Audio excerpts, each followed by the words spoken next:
G'day guys, welcome to Man Cave Tuesday. Hope everybody had a fantastic week. Now, what's happening in this video is, again, not a whole heap of stuff, but we are going to head over to Alastair's place, check out his brand new KTM 1090, give him a hand doing some of the mods that he had planned to do on it. And so you'll get to see all that stuff. Then we'll come back to the Man Cave. I've got a few little bits and pieces just to chat about, nothing much. But anyway, let's go to Alastair's.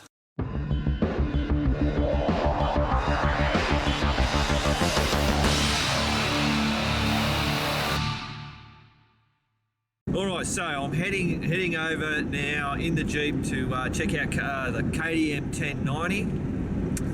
And he's posted up a picture on Facebook and I'm a little bit excited. I mean, I know it's a $20,000, you know me, I'm all about the bloody cheap stuff. But yeah, I'm very interested to see this bike in person. Just looking at the photo, you know, you look at it and you go, ooh. Seeing it in front of his place, it's kind of like made it a little bit more real to me. So, all right, I'll shut up. I'll see you when we get there.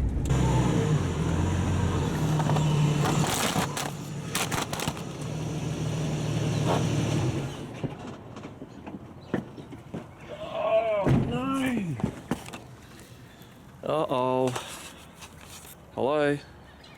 Hopefully I haven't busted this. Shit. Oh man, I thought I'd busted. I thought I'd do some cool thing, put the camera on the thing on the bonnet, and it just slid off as you saw. Shit, it's working. Cool. Now, looks like Kev's here. I can see his van. And Alastair's asked for some DRC mirrors to go on the KTM. Can't believe it. Hey, buddy. G'day, Mark. Hey, how we going? Here it is. Here it is.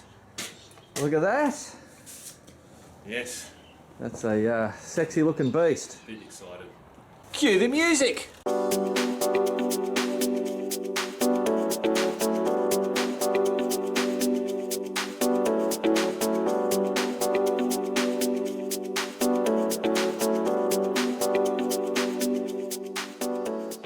Rightio guys, I don't know how that cue the music bloody bit went because the lighting here is a bit shit. It is. Alright, so there it is. It's here. That's the KTM 1090. So all up, what are you in for? All up, there's not much change out of 23. Yeah, Yeah. 23. And I could have gone even more. I mean, I didn't get heated grips. I didn't get any luggage systems. Yeah. I'll be running the giant loop bags. Yeah. So you got the bash plate? Bash plate. Radiator guard. Let's talk. Oh, the bloody radiator guard.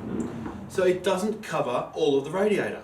So a genuine KTM radiator guard that's metal doesn't cover all of the radiator. Yeah, we'll show you. Yeah, so there it is. So you said the plastic one, Alastair, the plastic one. The plastic one covers more of the radiator. Right. So this is the metal That's the thing here. The one that cost me probably $80, $100 or something. Yeah. And that there, you can see, that's exposed radiator. That's crazy. Yeah. Bloody crazy. It sure is. But that's all right. We've got to have something to bloody whinge about. The mirrors and the radiator guard. Yeah, so mirrors. I was saying, I've brought over these DRC ones, Yeah.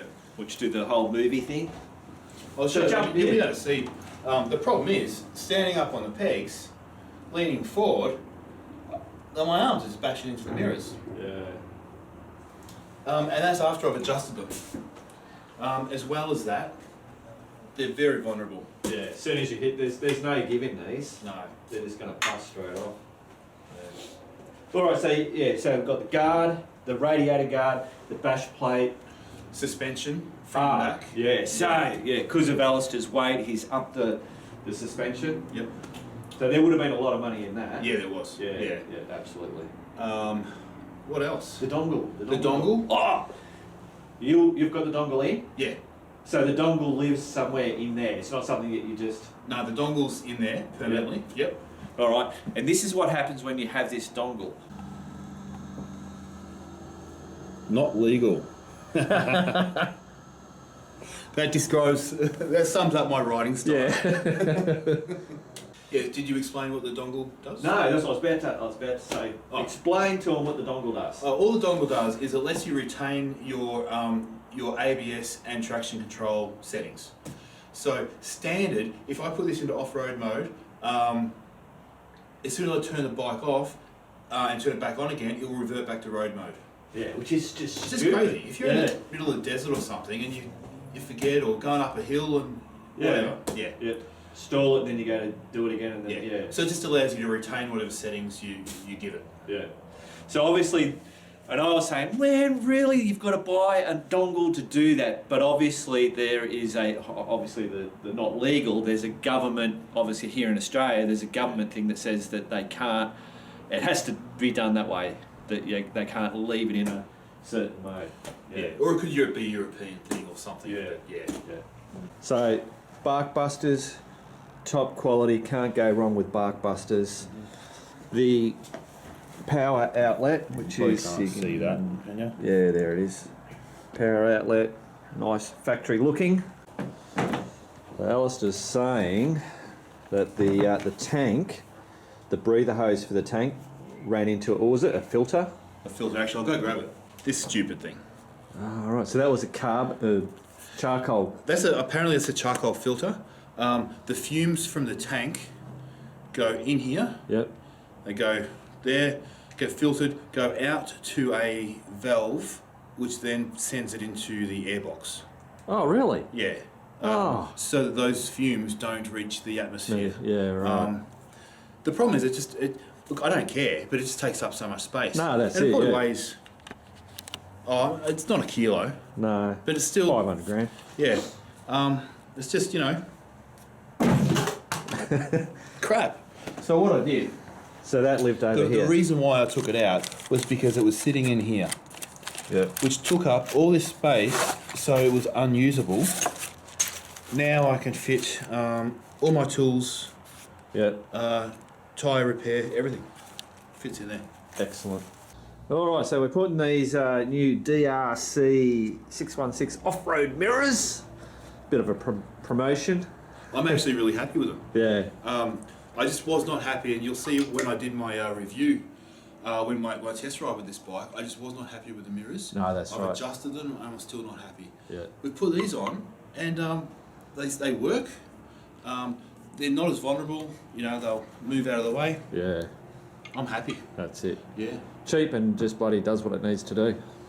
And these are really heavy.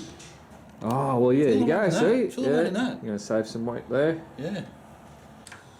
All right, mirrors are on. What's the torque rating on these, Mark? About that, yeah, beautiful. About that? Yeah. As long as they don't slip, that's about it. So, Alastair's just moved the handlebars forward, just a bit. That's all due to a bloody comfortability thing. Yep. Yeah. Not much at all, but just enough, I think. Yep, cool. Yeah, so now... Yeah, I mean, I could have gone forward a little bit more, but I think that's... Just start with that and then see how it goes. Yeah. All right, so we're taking the pipe off. Oh, look at that. So how many bolts was that? 2. 2. That was pretty easy, wasn't it? We're going to get some scales and weigh this. Oh, yeah. Feel the weight in that, Mark. Holy Jesus! That is crazy. Isn't it? So obviously the Barrett one doesn't weigh that much. No. The stock exhaust. Can you see that? Is that 6.2 kilos? 6.2 kilos. Wow. Barrett? Yep. Exhaust? 2.6. Oh, sorry guys, 2.6. Less than half. Huge. So if you want to just hold that steady on there. Just got to go over. Oh yeah, we'll do that first. Yeah. Okay, I'll just leave that a little bit loose. That should be. Yeah, that's it. That should hold. So I think we're going to have to go that way. Yeah. Alright guys, so we've got the Barrett bloody pipe on there. Saved a shitload of money. Definitely. Now it's not an Apropovic or whatever the hell they call those pipes, but it's Australian made. And $500 delivered. Is that what it was? Yeah, can't go wrong. What's the Apropovic ones? I think they're going to charge me $1,700. What? Yeah. Oh man. Wings I think are about $800 or $900. Yeah. So yeah, it's All right, Barrett all the way. yeah. Let's start this bad boy up.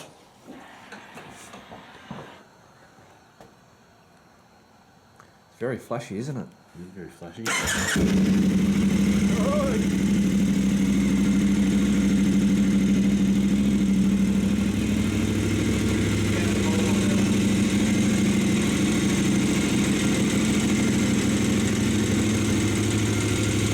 Yeah, that sounds real good.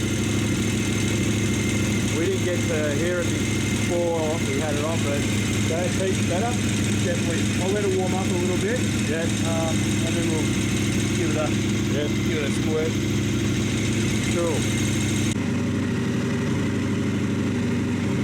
Apparently we've got to wait for the, that's the thermostat. We've got to get 2 bars before you start riding it. Before you just give it a bit of stick.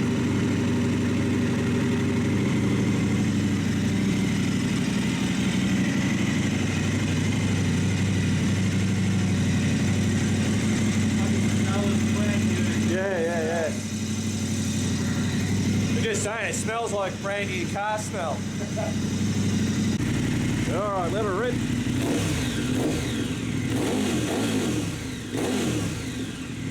Yeah, baby.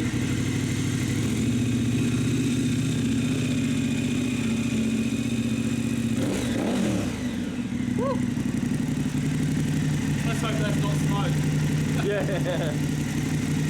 Well, there you go, guys. That's it. That's the first initial viewing of the KTM 1090. Yep. Happy with it? Definitely. Yeah. Love it. It's a machine and a half, especially with that new exhaust on it. Sounds a whole lot. That's just, yeah, sounds mean as. Cool. All right, that's it, guys. Back to the man cave. All right, guys, so since doing that video, Alastair's taken that bike out and taken it for a ride out into the bush and on the roads, just for its first initial rides. He's taken you guys along and he's talking all the way through it. All the footage is really good, not compared to when he did the test ride. Check it out. It's a good video. The links to that video are in the description below. And what is it? ADV Bendigo, I think, is his channel. I'll put up what his channel link is here and his little icon thing. Cool. All right, guys. So it is still cold here in Australia, in Bendigo, but I can see the light. I can feel it in my bones. That warmth is coming, and that's when me and Alastair are going to start getting back out into doing those trips. Now, Mr. Max over here is sitting here all nice and pretty. Now, I don't know whether you can see it in the video, but there is no oil stains down here. I have done the oil, the fork seals, and I've put those gold emulators in. So that video is going to be coming out tomorrow at 6 PM. And then there's going to be another video of me riding it with those gold emulators in it. And now you're going to want to see that one if you've got a DR650 and you're thinking about doing gold emulators, or you're looking at upping it, trying to do something with your suspension. Your suspension. I'm not going to say anything. Just watch that video. All right. So another thing I bet I should mention.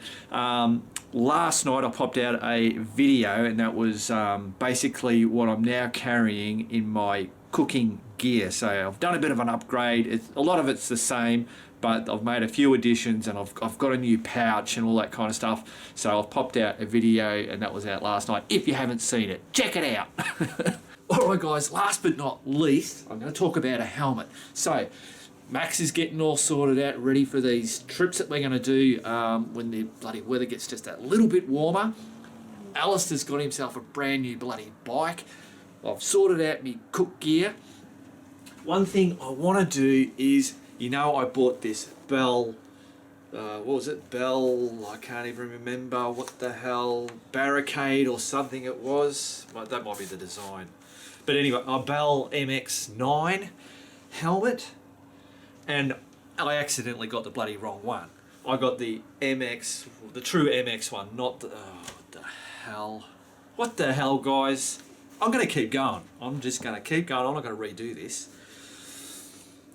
I was supposed to get the adventure one, I suppose it's called. It's the one that has the visor. Now, I really love this helmet. And I think the biggest thing with this helmet for me was just how light the thing is. It just is really light. But I still have problems with the microphone and stuff at high speed because I don't have, when I've got the goggles on, I still get air and I get that noise. So I'm hoping that having the visor would help with that.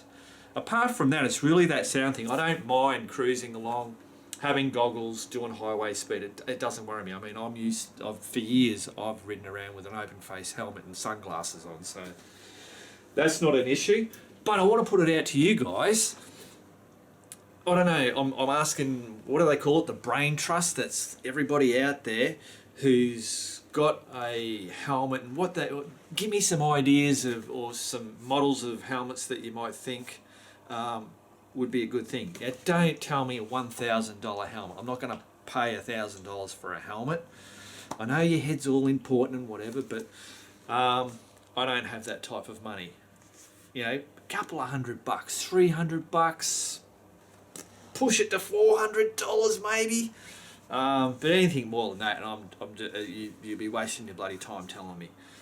So yeah, if you've got any thoughts on a great helmet, obviously if you haven't used the bloody helmet, don't tell me about it unless you know I don't know. I'd rather get information from someone that's actually got a helmet and uses that particular helmet, and they say, Mark, this is my helmet and I reckon it's fantastic for whatever reason. Cool, leave that in the comment. Alright, that's it guys, that's Man Cave Tuesday done and dusted for another week. Sorry there wasn't a whole lot more in it, but that is just the nature of this Man Cave Tuesday and YouTube and trying to grow the channel and YouTube's algorithms, and it's just, the more I delve into that shit, it's bloody crazy. But the unfortunate thing is, to do this type of stuff, you've got to be right on the bloody social media. Like I started up an Instagram account, which I've only put 2 photos on, but that's because I haven't been out doing trips, which is where I would normally be. Oh, I'm blabbering on. Talking shit again. I'm always talking shit, aren't I, Perks? Yeah? Alright guys, that's it. I'm out of here. Keep on riding, and if you ain't riding, keep on keeping on.